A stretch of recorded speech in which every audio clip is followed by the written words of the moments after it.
Magandang araw po sa inyong lahat. Welcome to Heart Secret. Nabubuhay tayo sa mundo kung saan napakadaling manghusga. Isang maling galaw mo lang ay marami ka nang maririnig sa ibang tao.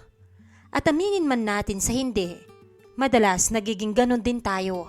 Minsan nga, hindi pa natin napapansin na para bang otomatiko tayong nagkakaroon ng kung ano-anong opinyon sa buhay ng iba kahit wala naman tayong karapatan. Magandang araw po sa iyo, Miss Roxy. Isa po akong fan ng inyong channel. Sa totoo po niyan, lagi kaming nakikinig ng mga katrabaho ko, lalo na kapag tanghalian. Ginagawa na naming pampalipas oras ang mga kwento sa channel nyo. Ako nga po pala si Jumong. Opo, yun po ang totoong pangalan ko. Hindi ko nga din po alam kung saang lupalop ba nakuha ng mga magulang ko ang pangalan na yon. Pero wala kahit na hindi ko gusto, wala naman na akong magagawa. Nagtatrabaho po ako sa isang palengke dito sa lugar namin. Isang bigasan po yun na si Ma'am Mirna ang may-ari.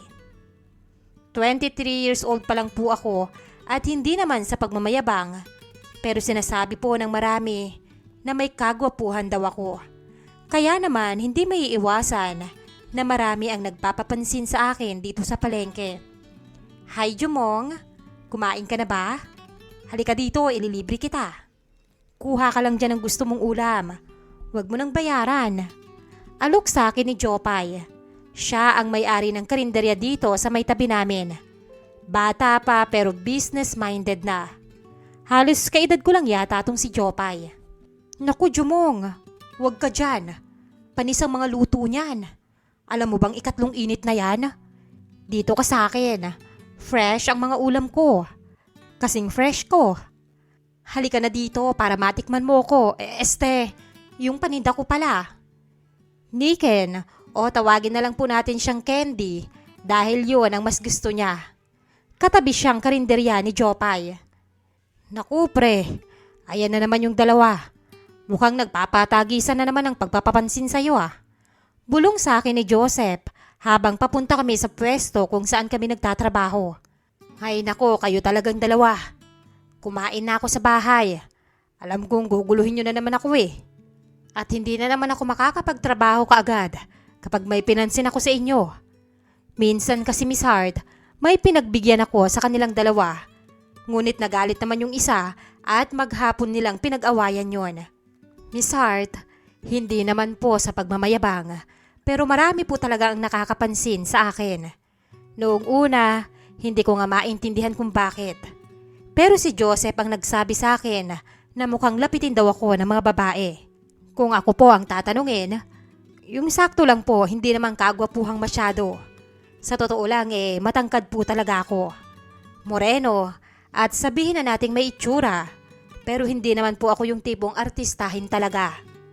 Pare, bakit ayaw mo kasing pansinin yung mga yun? Kahit si Jopay na lang. Ang ganda-ganda kaya ni Jopay. Tapos ang ganda pa ng katawan. Tanong ni Joseph habang binubuksan namin ang pwesto. Naku, sakit lang sa ulo yan. At saka, hindi ko tipo yung mga babaeng araw-araw na nakasuot ng sobrang liit na short. Hindi ganyan yung mga tipo ko. Irritable kong sabi. Ayoko po kasi yung mga babaeng walang challenge. Sabi nga nila Miss Hart, nasa nature daw naming mga lalaki ang maging competitive. Kaya kung ang magiging girlfriend ko lang naman ay yung babaeng halos itapon niya ang sarili sa akin, huwag na lang siguro. Asus, napaka-choosy mo naman. Bakit? Sino bang type mo? Napangisi ako nang itanong niya sa akin yon. Dahil kasabay ng pagtatanong niya, ay ang pagdating ng babaeng type na type ko, Miss Hart. Oh, bakit ngayon lang kayo dumating? Na-late ba kayo ng gising? Sabi ko sa inyo, di ba dapat 7:30 nakabukas na tayo? Mag-aalas 8 na Dakdak niya habang binubuksan namin ang mga padlock ng pintuan. Good morning, Ma'am Mirna. Nakangiti kong bati sa kanya. Good morning din, Jumong. Huwag mo kong idaan dyan. Hindi yan tumatalab sa akin. Bakit ngayon lang kayo nakarating? Kanina ko pa tinatanong. Pagsusungit na naman niya. Mabilis kong itinuro si Joseph at saka nagsumbong. Gusto nga po nito ma'am. Alas 9 na daw ho kaming pumasok. At antok na antok daw siya eh. Paano po? Napuyat na naman sa kaka-online games. Nilapitan niya si Joseph at saka piningot. Naku, ikaw talaga. Ikaw talaga ang konsumisyon ko sa araw-araw. Nangungonsumi na nga ako sa mga anak ko. Dumadagdag pa talaga kayo. Sermon niya dito. Hoy, Jumong. Kahit kailan ka talaga, palagi mo akong nilalaglag. Traidor ka talaga eh, no? Tatawa-tawa akong pumasok sa loob ng pwesto namin habang sinesermonan siya ni Ma'am Myrna sa labas. Opo, Miss Hart, tama po ang narinig nyo. Ang babaeng type ko ay walang iba kung hindi ang boss ko na si Ma'am Myrna. Nasa 35 anyos pa lang naman po siya. Kaya sa tingin ko ay hindi pa naman ganun kalaki ang agwat namin. Si Ma'am Myrna po yung tipo ng tao na palaging pumupunta sa simbahan. Kung manamit nga siya ay medyo conservative at talagang dedicated sa pag-aalaga ng pamilya. Yun po mismo ang klase ng babae na gusto ko. At hindi lang gusto, dahil talagang gustong gusto ko siya, Miss Hart. Ang totoo po kasi niyan, matagal na po sana akong nakapag-abroad. Pero tinatanggihan ko ang opportunity na ino-offer sa akin ng kuya ko na nasa Spain dahil mas pinili kong magtrabaho dito sa palengke bilang kargador ng bigas niya. Ganun po kalala ang dedikasyon ko para lang makasama at makita si Ma'am Myrna sa araw-araw. May 3 anak na po si Ma'am Myrna at siya lang ang bumubuhay sa pamilya. Ang asawa niyo po kasi ay matagal nang namayapa ang katinuan. Kasama pa naman po nila sa bahay. Sa kasamaang palad, wala po itong ibang ginawa kung hindi ang uminom ng alak at magsugal. Parang ang pinipiga ang puso ko kapag nakikita ko si Ma'am Myrna na umiiyak dahil dun sa walang kwenta niyang asawa. Lalo na kapag nilulustay nito ang iniipon niyang pera. Isang araw po, habang nagmumukmok siya sa opisina niya, sa loob ng bigasan ay hindi ko naiwasang lumapit sa kanya at magtanong, Ma'am, ayos lang po ba kayo? Pasimple kong tanong sa kanya. Nagangat siya ng tingin sa akin. Ayos naman. Kaya ko pa naman, Jumong. Alanganin niyang sagot. Ma'am, tungkol na naman ho ba yan sa asawa niyo? Parang napapadalas na po ang pagkakaroon niyo ng konsumisyon sa kanya. Miss Hart, hindi naman po talaga pala kwento si Ma'am Myrna. Kaya nung araw na yon na nagkwento siya sa akin, alam ko na talagang mabigat na ang mga dinadala niya. Matyaga akong nakinig, kahit na ang totoo ay nakakuyom na ang mga kamao ko sa ilalim ng lamesa sa sobrang gigil sa kanyang asawa. Nahuli niya raw kasi ito na nagpunta sa isang bar. May kalampungang babae at ang mas masakit pa ay kinuha daw nito ang tinatago niyang 50,000 sa bangko at ipinanglustay para sa ibang babae. Wala po ba kayong balak hiwalayan siya, ma'am? Kaya niyo naman pong buhayin ang mga anak niyo ng kayo lang. Sa nakikita ko nga ang babait pa ng mga anak niyo. Sila pa itong maintindihin. Hindi po gaya ng asawa niyong pabigat. Pasensya na po ma'am ha, pero sa tagal po ng pagtatrabaho ko sa inyo, palaging siya ang nakikita kong problema sa buhay mo. Alam mo po, Ma'am Myrna, ang ganda-ganda niyo po. Kaya kahit hindi ka pa naman ganun katanda, pero dahil sa stress mo sa kanya hindi niyo na po naaasikaso ang sarili niyo. Pagtatapat ko. Ewan ko ba, Jumong? Parang hindi ko kaya yon. Siyempre, siya ang lalaking pinangakuan ko ng buong buhay ko sa harap ng Diyos. Nagsumpaan kami na magiging isa kaming dalawa. Kaya hindi ko kaya na mawala siya sa buhay ko. Dahil lang sa iilang beses na pagkakamali niya. Dahilan niya. Inintindi ko na lang po yun at mas pinili ko na lang na makinig kaysa questionin ang mga desisyon niya. Mahirap po kasi nahusgahan ng isang tao sa mga desisyon niya sa buhay nang hindi naman ikaw ang nasa sitwasyon na yon o hindi mo pa nararanasan. Dahil sa nangyaring yon, Miss Hart, unti-unti po kaming naging close ni Ma'am Myrna. Napakabata mo pa pero ang matured mo na, no? Puna niya sa akin. Sus, anong bata Halos 10 taon lang naman po ang agwat natin.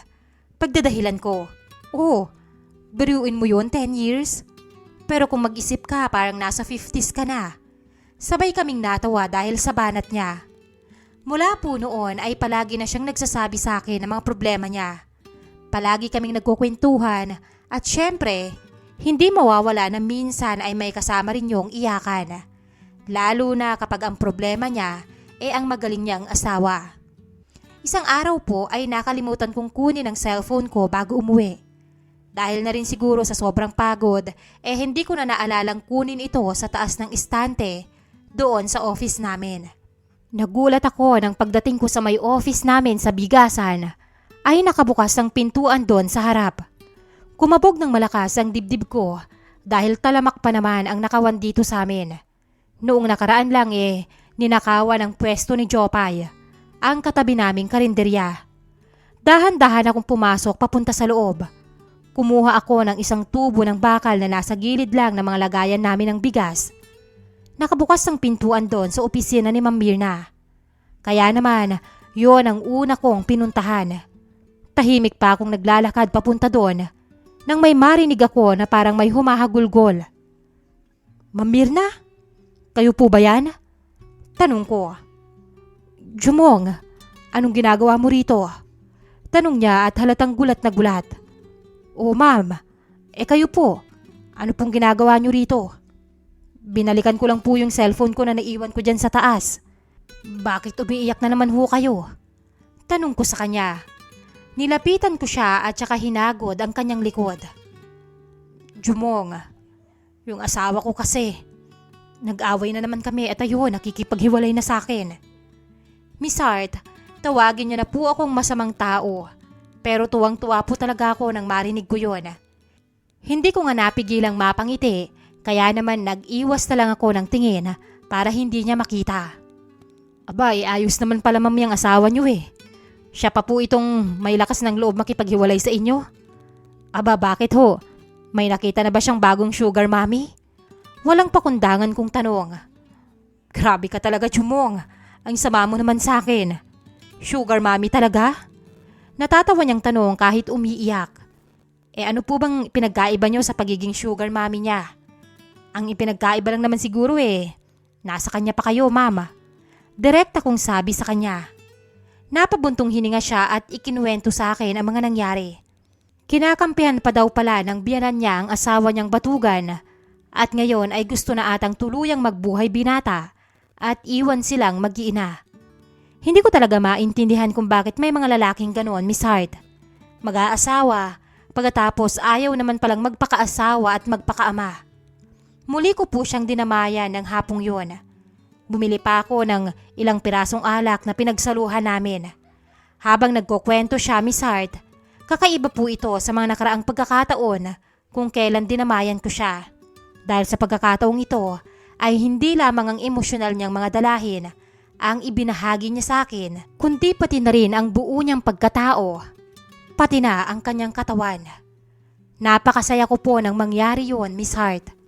Dahil sa kauna-unahang pagkakataon po ay nakita niya ako bilang isang lalaki, hindi bilang isang trabahador niya, at hindi bilang isang bata kung hindi isang lalaki na pwede niyang masandalan sa panahon ng kanyang pangangailangan.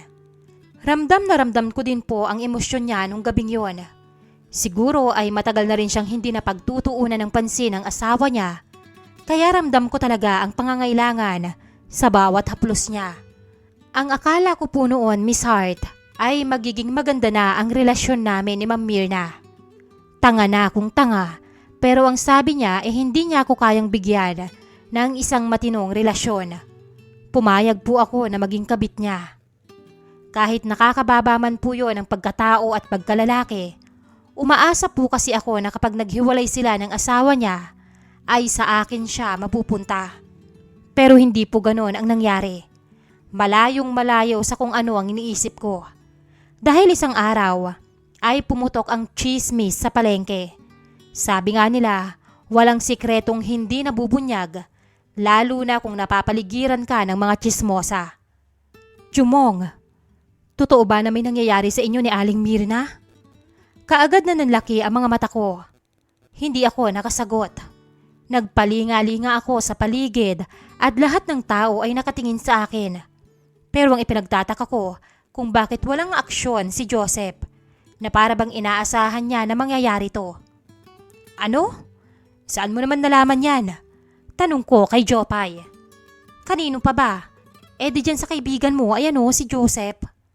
Namilog ang mga mata ko at dahan-dahang napatingin kay Joseph.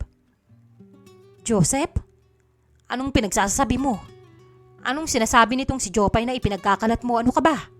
Sunod-sunod na tanong ko sa kanya. Bakit? Hindi ba totoo? Totoo naman, hindi ba? Nakabit ka ni Ma'am Myrna. Ano? Nabuko ka na ngayon. Tatawa-tawa niyang sabi. Joseph, hindi ito nakakatawa. Naninira ka ng reputasyon ng ibang tao. Sinisira mo ang reputasyon ni Ma'am Myrna. Hanggang sa kalagitnaan ng pagkasira ng pangalan ko, ay wala akong iniisip kung hindi si Ma'am Myrna. Nilapitan pa ako ng ibang may-ari ng pwesto doon, pati na rin si Candy, pero wala akong sinagot sa mga tanong nila. Dali-dali akong pumasok papunta sa opisina ni Ma'am Myrna at doon ko nga siya nakitang umiiyak at galit na galit. Sabi mo wala kang pagsasabihan. Sabi mo sikreto lang natin to.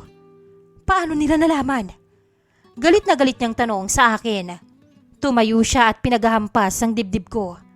Iyak siya ng iyak at parang dinudurog ang puso ko habang tinitignan ang mga pagluha niya. Nagtiwala pa naman ako sa iyo, Jumong. Ang tanga-tanga ko naman para magtiwala sa iyo. Ang tanga-tanga ko para magtiwala sa isang bata.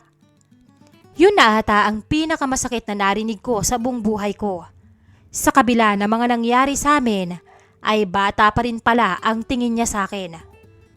Wala akong pinagsabihan, Myrna. Wala akong sinabi. Hindi ko nga rin alam kung paano nalaman ni Joseph ang lahat. Akala ko hindi niya napapansin ang mga pag-alis ko tuwing gabi. Pero mukhang yun ang naging dahilan kaya nahuli niya tayo. Siya ang nagpakalat nito sa mga kasamahan natin dito sa palengke. Sinubukan kong magpaliwanag sa kanya pero hindi na talaga siya nakinig sa akin. Lalo pang sumama ang sitwasyon nang biglang sumugod ang asawa niya at pumunta doon sa pwesto namin. Myrna, alam kong nandyan kayo sa loob. Lumabas kayo. Alam kong nagtatago lang kayo dyan. Ipaliwanag niyo sa akin kung anong kababuyan ang ginawa niyo habang nakatalikod ako. Galit na sigaw ng asawa ni Myrna habang nagwawala sa tapat ng bigasan. Dinig ko na ang bulong-bulungan ng mga tao sa paligid. Pati ang mga taong namamalengke ay natitigil sa mga ginagawa nila at nakikiisyoso na sa amin. Mahal, magpapaliwanag ako. Pakiusap, pakinggan mo muna ako. Halos lumuhod si Myrna sa harap ng kanyang lasing na asawa. Talagang dapat kang magpaliwanag. Walang yakang babae ka. Sinasabi ko na nga ba at malandi ka rin. Kunwari ka pang linis-linisan. Kunwari ka pang walang kasalanan. Palagi ka pang nakasita sa mga ginagawa ko. Pero isa ka rin naman pala. At least ako kahit ng bababae, alam mo. Pero ikaw, nagawa mong pagtaksilan ako ng patalikod. Wala ka talagang kwenta. Napasinghap kaming lahat nang malakas siyang sampalin sa harap mismo namin. Gustuhin ko man siyang ipagtanggol ng panahon na yon. Pero Miss Hart, kung may isang bagay man po akong matututunan, yon ay kahit na anong gawin mong sakripisyo para sa isang tao, kung siya mismo ang ayaw magbago, kung siya mismo ang ayaw tanggapin ang tulong mo, ay wala kang magagawa.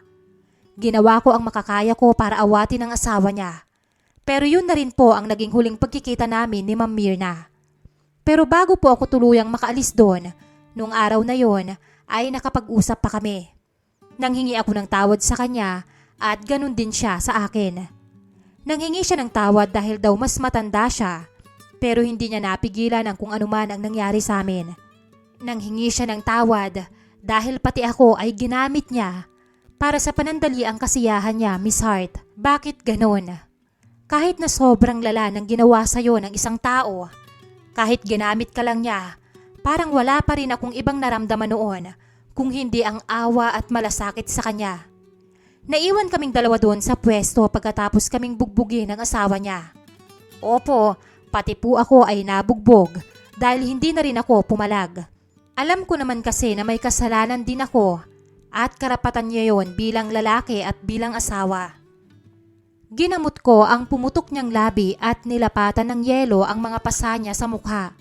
Sana, Ma'am Myrna, dumating ang araw na makapag-isip-isip ka. na hindi nga ditong klase ng lalaki ang dapat mong sinasamahan. Ang dapat mong minamahal. Kahit hindi na ako. Basta sana maging masaya ka. Tsaka sana maranasan mo rin ang totoong pag-aalaga. Ang totoong pagmamahal. Yun na po ang huling sinabi ko sa kanya bago ako tuluyang umalis doon sa palengke. Umuwi po ako noon sa tinutuluyan naming apartment ni Joseph at doon ko siya nakita. Susubukan ko sana siyang kausapin pero mas pinili ko na lang na huwag na. Dahil talagang umiinit ang ulo ko sa kanya dahil lang sa pagkapikon ay ginawa niya ang lahat ng yon. Pati si Ma'am Mirna na dinamay niya pa. Nabalitaan ko na lang na tinanggal na pala sa trabaho si Joseph. Makalipas ang ilang araw, pagkatapos ng komprontasyon na yon, hindi na rin ako bumalik sa palengke. Ano pa ba ang mukhang maihaharap ko sa mga taong naroon? Sa ngayon po ay nagtatrabaho na ako, Miss Hart, dito sa Spain kasama ng kuya ko. Sa awa naman po ng Diyos, mas naging maganda ang buhay ko rito, Miss Hart. Masasabi ko na kahit papano ay naging worth it ang mga pagsasakripisyo ko para makapag-abroad. Hindi ko pa rin naman pinagsisisihan ang makasama si Mirna kahit sa sandaling panahon. Pero hindi pa rin natin ipagkakaila na mali yun. Ngunit hindi ko pa ipagkakaila na hanggang ngayon ay iniisip ko pa rin si Ma'am Mirna. Dito ko na po tatapusin ang liham ko at maraming salamat po, Miss Hart, sa pagbasa ng aking kwento. Lubos na gumagalang, Jumong.